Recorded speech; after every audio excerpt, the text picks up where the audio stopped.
దేవుని నామానికి స్తోత్రములు. మీ అందరికీ కూడా ప్రభు పేరిట వందనములు తెలియజేస్తూ ఉన్నాను.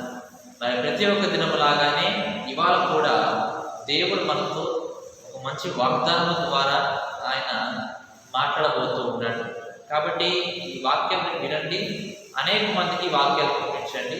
మరి వాళ్ళు కూడా దేవుళ్ళు ఎదుగుతూ ఉంటారు, ముందుకు వెళ్తూ ఉంటారు.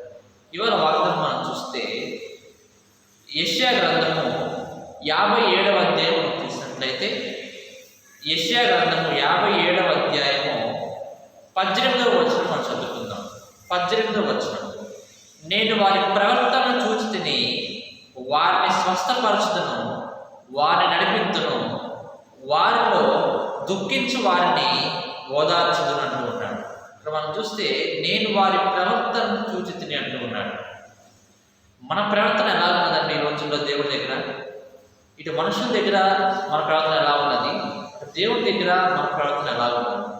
సాధారణంగా మనం ఏదైతే కనుక బాధలు పడుతూ ఉన్నామో, ఇబ్బందులు పడుతున్నామో ఈ లోకంలో కొంతకాలం బట్టికే అవి ఉంటాయి.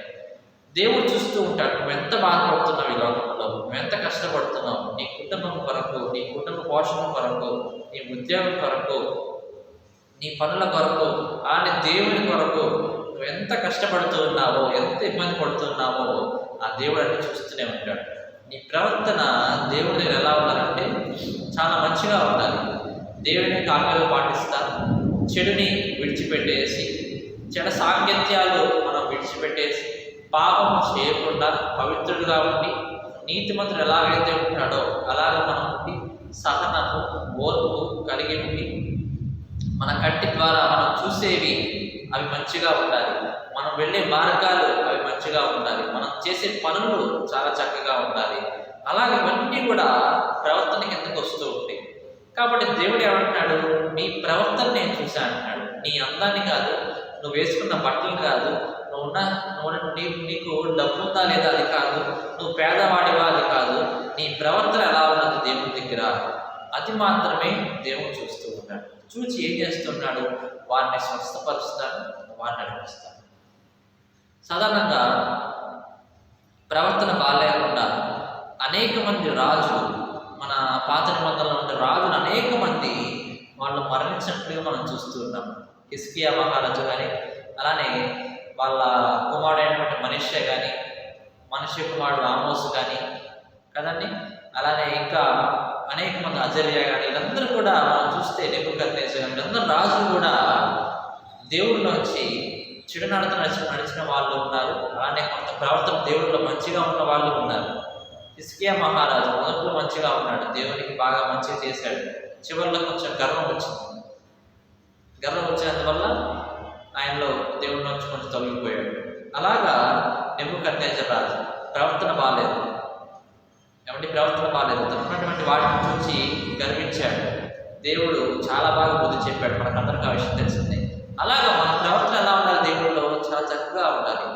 అలానే మనము వేటి వైపు చూస్తూ ఉంటాము ఈ లోకంలో, దేవుడి వైపు చూస్తూ ఉన్నామా? వేటి కొరకు మనం కనిపెడుతూ ఉన్నాము? మనకు రావాల్సిన డబ్బులు ఉంటూ ఉంటాయి, వాటి కొరకు నువ్వు కనిపెడుతూ ఉన్నావా? వాటి మీద నువ్వు మనసు ఉంచుతున్నావా? అలానే మరి ఈ లోకపరమైనవి కొన్ని ఉన్నాయి, వాటి దగ్గర నువ్వు తిరుగుతూ ఉన్నావా? దేవుని దగ్గర తిరగకుండా నీ భారం అంతా నువ్వు దేవుడివే వెయ్యి, ఆయన నీకు కావాల్సిందన్నీ చూసుకుంటూ ఉంటాడు. దేవుని తట్టు మీరు తిరగండి, ఆయన్ని మీరు చూడండి. ఆయనలో జీవం ఉన్నది, అలానే జీవం ఉన్నది, నిత్య జీవం ఉన్నది. ఆయన పరలోక రాజ్యాన్ని మనం తీసుకువెళ్తాడు. మనం చనిపోనివ్వకుండా చేస్తాడు. మన ఆత్మను దేవుడు పరలోక రాజ్యాన్ని తీసుకెళ్తాడు. అదే ఈ లోకమైన వాటి కొరకు నువ్వు కనిపెట్టుకొని ఉన్నావు అనుకో, నరకానికి వెళ్ళిపోతావు.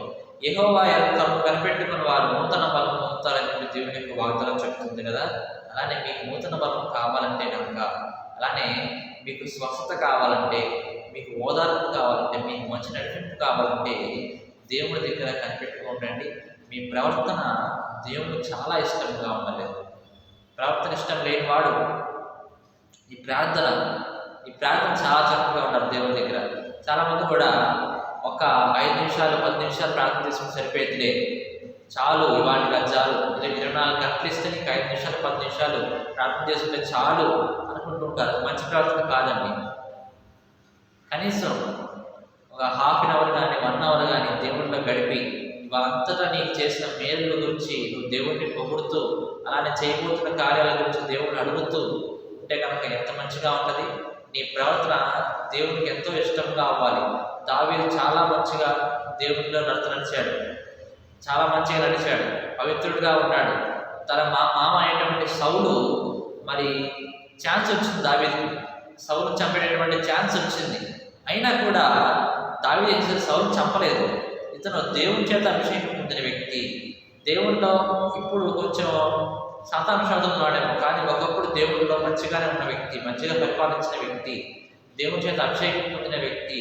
కాబట్టి ఇతను చంపకూడదు అన్నటువంటి ప్రవర్తన ఈ రోజులు ఎంతమందికి ఉన్నదండి? ఛాన్స్ వస్తే చాలు, వాళ్ళు మనం చేశారు కదా, మనం వెళ్ళి చేసేద్దాం వాళ్ళకి. మరలా ఒక అవకాశం వస్తే చాలు, మనకి ఆ టైంలో వీళ్ళు చేశారు కదా, ఇప్పుడు మనం వాళ్ళని చెడు చేద్దాము, మనం చేసినట్టు వాళ్ళ కూడా చేద్దాము అటువంటి మైండ్ సెట్లో చాలామంది ఉన్నారు. కానీ క్షమించే గుణము, ఏమంటే క్షమించే గుణము. నువ్వు క్షమిస్తే దేవుడు నీ పాపాలు క్షమిస్తాడు. ఇతరులు చేసిన పాపాలు నువ్వు క్షమిస్తే నువ్వు చేసిన పాపాలు దేవుడు క్షమించేవాడు అనుకుంటాడు. కాబట్టి ప్రియాదేవుడు ఉంటారు, ఈ లోకంలో మనం ఉన్నప్పుడు మన ప్రవర్తన చాలా జాగ్రత్తగా ఉంచుకోవాలి. ఈ లోకేచ్ఛల వలన నేత్రాశ, శరీరాశ, జీవపుండమ వీటి వలన మన ప్రవర్తన అనేది చెడిపోకుండా చాలా జాగ్రత్తగా చూసుకుంటూ ఉండాలి. ఎప్పటికప్పుడు మనం పరీక్షించుకుంటూ ఉండాలి. మనం ఎలా వెళ్తున్నాం దేవుళ్ళలో, ఎప్పటికప్పుడు మనము పాపాలు ఒప్పుకుంటూ ఉండాలి. ఎందుకంటే తెలిసి తెలియకుండా కొన్ని పాపాలు చేస్తూ ఉంటాం.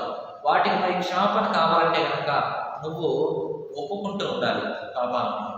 కాబట్టి ప్రియదేవుడు వాళ్ళు చేసినప్పుడు దేవుడు ఏం చేస్తా అంటాడు, స్వస్థపరుస్తాను, నడిపిస్తాను, మరి అట్లానే వారిని ఓదారుస్తాను అన్నాడు. దుఃఖించి వారిని ఓదారుస్తాను. నీ బాధను దేవుడు చూశాడు, నీ దుఃఖాన్ని దేవుడు చూశాడు. కాబట్టి దుఃఖమునకు ప్రతిగా గొప్ప ఆశీర్వాదము, గొప్ప సంతోషమును, గొప్ప స్వస్థతను, గొప్ప నడిపింపును నీ కుటుంబానికి నీకు ఆయన ఇచ్చేవాడుగా ఉంటూ ఉంటాడు. ఎప్పుడు నీ ప్రవర్తన మంచిగా ఉంది. ప్రభు ప్రార్థన చేయండి ఉదయకాల సమయంలో, ప్రభా నా ప్రవర్తన చూడనైనా నీకు అయిష్టకరమైన ఏదైనా సరే నన్ను తీసివేసే ప్రభా, నీకు ఇష్టం లేనటువంటి పనులు ఏవైతే చేస్తూ ఉన్నానో అవన్నీ నన్ను తొలగించు ప్రభా అని మీరు ఎప్పుడైతే దేవుడిని వేడుకుంటూ ఉంటారో అప్పుడు దేవుడు మీ ప్రార్థనలకు ఇచ్చి ఇవన్నీ ఏవైతే చెప్తూ ఉన్నాడో స్వస్థపరచడం, నడిపించడం, ఓదార్చడం, ఇవన్నీ కూడా నీకు నీ కుటుంబానికి వచ్చుగా. ఆమె